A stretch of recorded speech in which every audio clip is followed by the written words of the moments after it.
এওঁলোক অল্পবিদ্যা ভয়ংকৰী মানুহ এওঁলোকে মানুহক যিটো বিভ্ৰান্ত কৰিব বিচাৰে এটা অসমক অস্থিৰ অশান্ত পৰিৱেশলৈ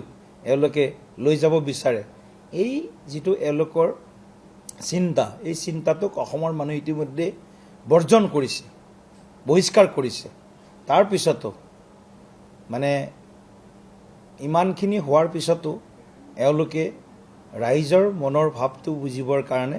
চেষ্টা কৰিব বিচৰা নাই এইটোৱেই তেখেতসকলৰ আটাইতকৈ মই কওঁ যে এই সময়ত মানে নাও ডুবিলেও টিঙৰ পৰাই ননমা স্বভাৱ গতিকে মই অখিল গগৈ ডাঙৰীয়াই হওক গৌৰৱ গগৈ ডাঙৰীয়াই হওক তেওঁলোকে UCCক লৈ যি বিৰোধ প্ৰদৰ্শন কৰিছে মই ভাবোঁ তেওঁলোকে তুষ্টিকৰণৰ যিটো ৰাজনীতি তেওঁলোকৰ এপিজমেণ্টৰ যিটো ৰাজনীতি ভোট বেংকৰ যিটো ৰাজনীতি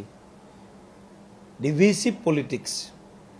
ভাগ কৰাৰ যিটো তেওঁলোকৰ ৰাজনীতি সেই ৰাজনীতিটোত আঘাত আনিব নিশ্চিতভাৱে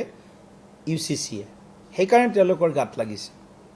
যে আমাৰ সান্দহ খোৱা বালি তল যাব সেইকাৰণে তেওঁলোকে এই ধৰণৰ ঘটনাবিলাক আজি আমি দেখিবলৈ পাইছোঁ আৰু নিশ্চিতভাৱে আমি গৌৰৱ গগৈ ডাঙৰীয়া বিৰোধী দলৰ তেওঁ এটা দলৰ উপদলপতি কংগ্ৰেছ দলৰ সংসদত তেওঁ অকণমান গোটেই বিষয়টো অধ্যয়ন কৰক আৰু অসমৰ পৰিস্থিতি কি হৈ আছে এতিয়াতো অলপ ভোট পাইছে মিয়াৰ ভোট হ'লেও পাইছে ইয়াৰ পিছত মিয়াৰ ভোটো নাপাব গতিকে মই ভাবোঁ এই তুষ্টিকৰণৰ যিটো তেওঁলোকৰ মানে নীতি এই নীতিৰ পৰা তেওঁলোকে আঁতৰি থাকিলে তেওঁলোকৰ মংগল আৰু অসমৰ খিলঞ্জীয়া মানুহখিনিয়ে অসমক ভাল পোৱা প্ৰকৃত মূলৰ ভাৰতীয় মানুহে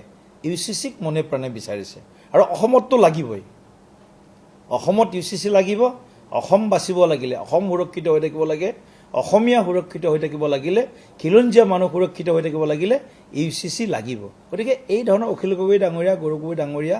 আমি ক'ব পাৰি এওঁলোক চুডু ছেকুলাৰিষ্ট ছদ্ম ধৰ্ম নিৰপেক্ষতাবাদী লোক এওঁলোক তুষ্টিকৰণৰ বাজিকৰ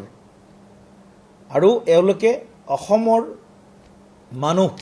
অসমীয়াৰ লগত এওঁলোকে সদায় প্ৰবঞ্চনা অসমীয়া মানুহক বিভ্ৰান্ত কৰাৰ 55 বছৰীয়া কংগ্ৰেছৰ যি ইতিহাস সেই ইতিহাসটোক তেওঁলোকে পুনৰাবৃত্তি হোৱাটো বিচাৰে